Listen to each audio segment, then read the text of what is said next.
If you believe negative things, then that's what you will see, that's what you'll perceive, that's what you'll experience. If you expect negative things to happen, that's what will happen as well. So don't talk about things you don't want, because your mind is so powerful. It's this powerful engine that is sending out vibrations and attracting into your life people and circumstances in harmony with the things you're saying and the thoughts that you're thinking. If you're thinking negative thoughts, you're attracting those things into your life. Car crashes and burglaries and broken dishes and ripped hose and, all kinds of things happen if you think negative. If we want to enjoy more of life, we've got to give everything we've got right now. Let's not plan, well, in the future I'll do it. Or let's not be sad about what didn't happen in the past. You see, I have a sand timer around me all the time. I got 2 or 3 of them around here. There's another over the windowsill here somewhere. And it reminds me that all I've got is right now. I want to be as effective as I can. I cannot stress this enough. The more you put into anything in life, the more you're going to get out. The more you put into building a business, the more you're going to get out of it. The more hours you spend working on anything, the more you are going to get out. Work pays. It's time to unwrap the potential you can be. It's within you. It's within every single one of us. And the people that have risen to that level were no different than any one of us. It's just they believed it and they're willing to work their ass off to get it. It wasn't about the potential. It wasn't about the genetics. It wasn't about the perseverance. And it wasn't about being the hardest worker in the room. That's what got them there. And it didn't happen overnight. Use proven success methods. He said, learn from the experts. He said, Brian, you'll never live long enough to learn it all for yourself. So what I find is that successful people are those who learn from others who've gone before them. Unsuccessful people try to make it all up. Like a cook going into the kitchen, taking ingredients out of the cupboards, throwing them all in a bowl, and wondering why it doesn't taste good. What's really interesting is self-value, real self-worth, comes from doing hard things. We keep talking about self-love. We keep talking about loving yourself, believing in yourself. That happens naturally when you go through something difficult. Everyone who's listening right now, I guarantee you, has been through something difficult. Maybe they lost a friend. Maybe they've been through cancer. Maybe they lost their job and had to rebuild. Maybe they completely got destroyed during the pandemic and had to figure everything out with their health.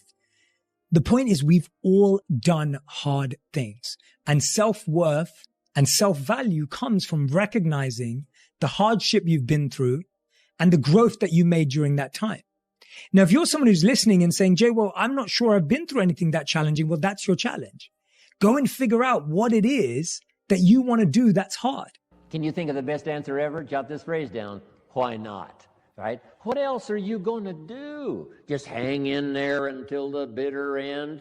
No. Why not see how far up this economic ladder you can possibly go to see if you can't live an extraordinary life? Not just an ordinary life. That's okay. Survival. That's okay. You and your family. That's okay. But if you could think larger than that, so that you really go to work on seeing who you could become in terms of influence, in terms of productivity, in terms of living the little phrase I give you called an extraordinary life. Ordinary would be extraordinary would be the one word: progress. Progress equals happiness. If you keep growing, you're going to feel alive. And if you keep growing, you're going to have more to give. And when you're growing and giving is when life is magnificent. It doesn't matter how many statues, Oscars they give you, or Emmys, or how much money you have in the bank. Always try to do better, try to do more, try to learn new things. Hey, I'm bored. Life sucks. Play the piano then, you chooch. But you won't do it because it takes effort and failure and all that. But that's the good part. Yeah. And I know it's hard to see. So I think that's a good key to life is work hard at something you care about and then love the result. The hard work, the journey is actually way more important than just getting something. Leadership only exists if people follow when they would have the freedom to not follow. Otherwise, it's just power. And power is not leadership.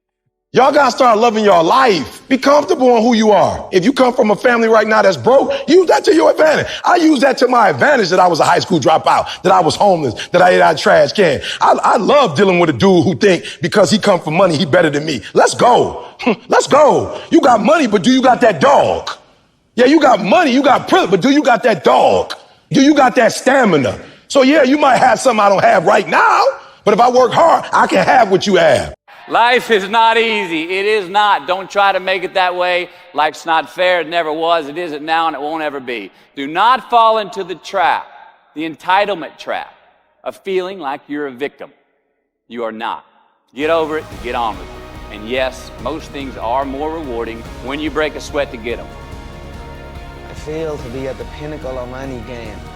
Whatever you do, you've got to be a little bit gone to it. You're not all there. You've got to be almost insane to your craft. Not a lot of people can understand that. That's why I don't know about nothing else. I do not pay attention to nothing else. You will never understand what is wrong with me. And that's why I'm so fucking glad you don't. Because I'm in the right fucking spot. When people don't understand you anymore, you're in that spot of obsession and drive where people are like, what the fuck is wrong with this guy? I don't want to talk to you, man, because you're not going to get it. If you're going to go to war, you've got to have the will. And that will comes in two forms. Number one is the will to kill. Because when you go to war, you are going to be killing people. You're going to be killing the enemy, and you're going to be killing civilians. And that's not what we're trying to do. And believe me, the U.S. military goes through great lengths to prevent that from happening, but it is going to happen. It's war. So you have to be willing to kill. You have to be willing to have that happen. And you have to be willing to die, because when you go to war, there's going to be American kids that are not going to come home. The problem is when you try something new, you're always a fool. And so unless you're willing to be a fool, you can't learn anything new. And that's also why Jung regarded the trickster as the precursor to the savior, archetypally speaking, is because you cannot do the right thing unless you're willing to be a fool first. And that's really worth knowing. So the first thing that we need to do is we need to stop outsourcing our happiness and outsourcing our unhappiness onto people and circumstances. In other words, we need to stop attributing our happiness to what's going on externally.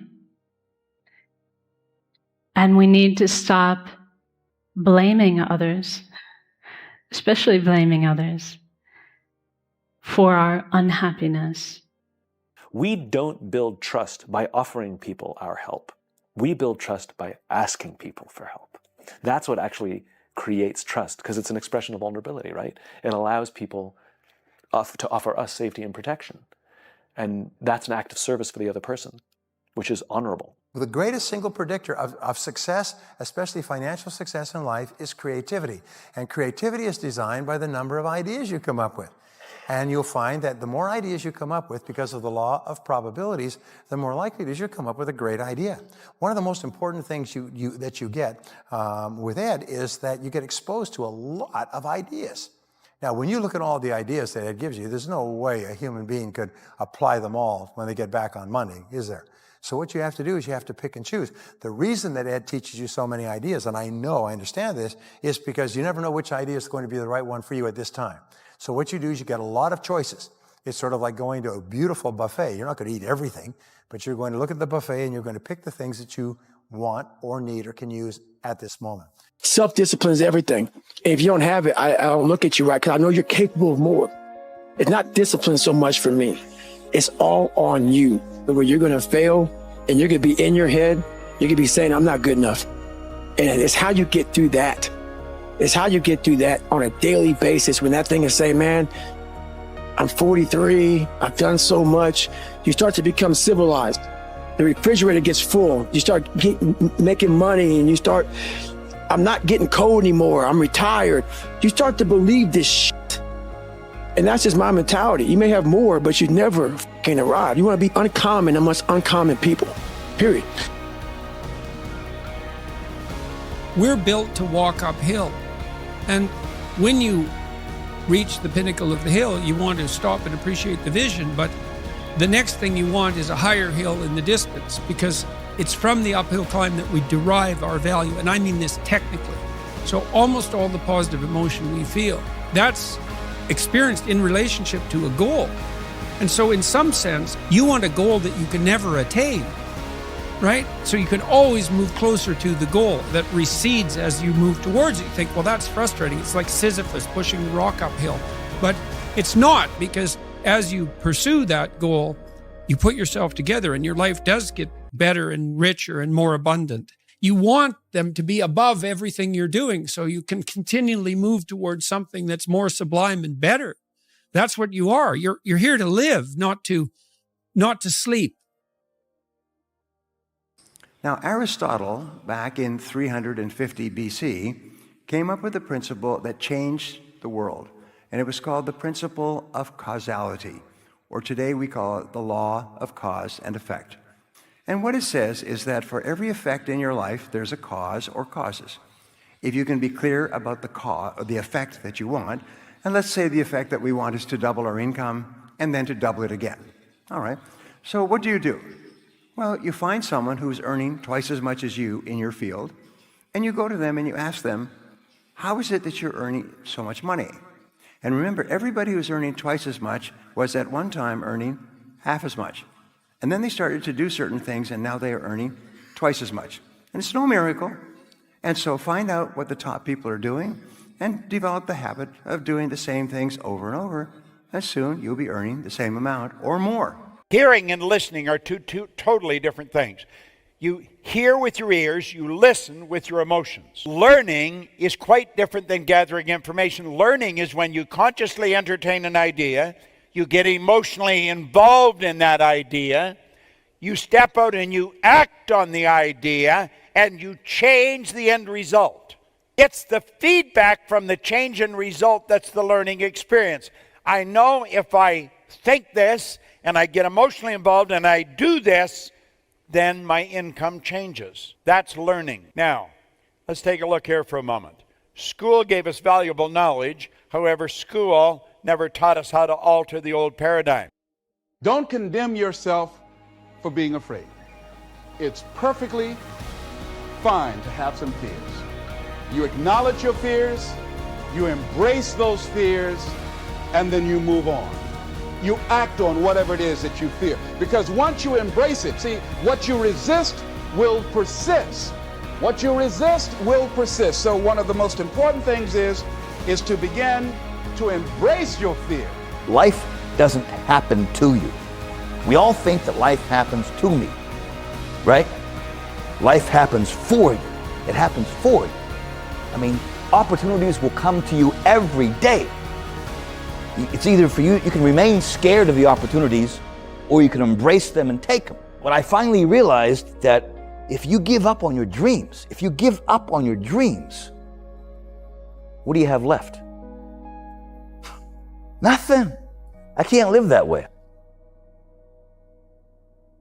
People have talent. People have a lot of talent. And this is going beyond your talent. So when there's no more talent, what happens to you? Most people quit. People only go to their talent level. And once your talent level is gone, it becomes a mental game. That the whole mental game sets in then. And most people can only perform to their talent. And they realize, man, why am I always messing up right here? Why is this like my big hurdle? It's because you're performing to your talent. And then after that, your mind has nothing for you. Nothing for you. I see fighters, I see runners, I see people who they're great, but they get to the edge of their talent. It's like, man, what's up? Because you're now at the point now where your talent ain't gonna do it for you, my friend. Now it's the mental game.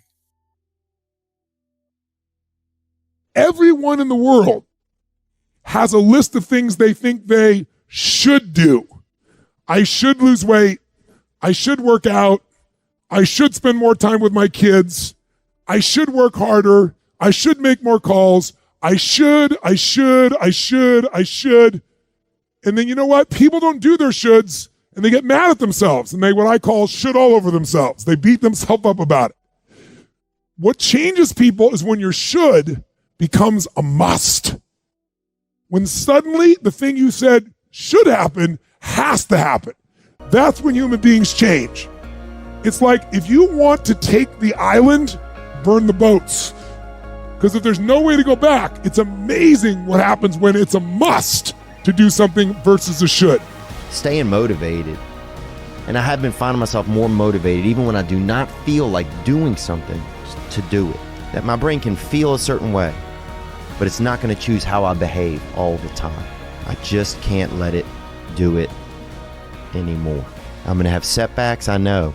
But if I'm feeling bad, that doesn't mean I'm doing bad. That doesn't mean I am bad. That doesn't mean that I can't still take some action. Many times in my life, I've felt like I could slip the wrong way, and I see it. I see the dark hole, and I go, that, and just go the other way. The problem is when people fall into that dark hole, they think that defines them. But it doesn't. Right. It doesn't define you. It's just you right now. You could be totally different tomorrow, like you did. You got that day, you woke up, you put your shoes on, you went for a run, you worked out your driveway, you got a good day in. Yep. That's sometimes all you need to do and decide, this is what I do from now on. I have good days. But it all starts again with a small step. When you're building a house, it's one brick to another brick. Doesn't seem like much. But when you make millions of them and you look at a structure, like, holy shit, that's awesome. It seems overwhelming. Break the fucker down. Same with our goals. We have this monumental task. We're going to be this, epic person later in life. That starts today doing something right. Tomorrow continue to do it. Step by step, it builds a house that one person's like, oh my God, how did that happen? One by one, you start to get up early. You start to do the right eating, the right diet, the right nutrition, the right workouts, having an effective plan to your actions for the results of your actions. Day by day, start to add up. One step in front of the other, day by day by day. Makes that legacy, man.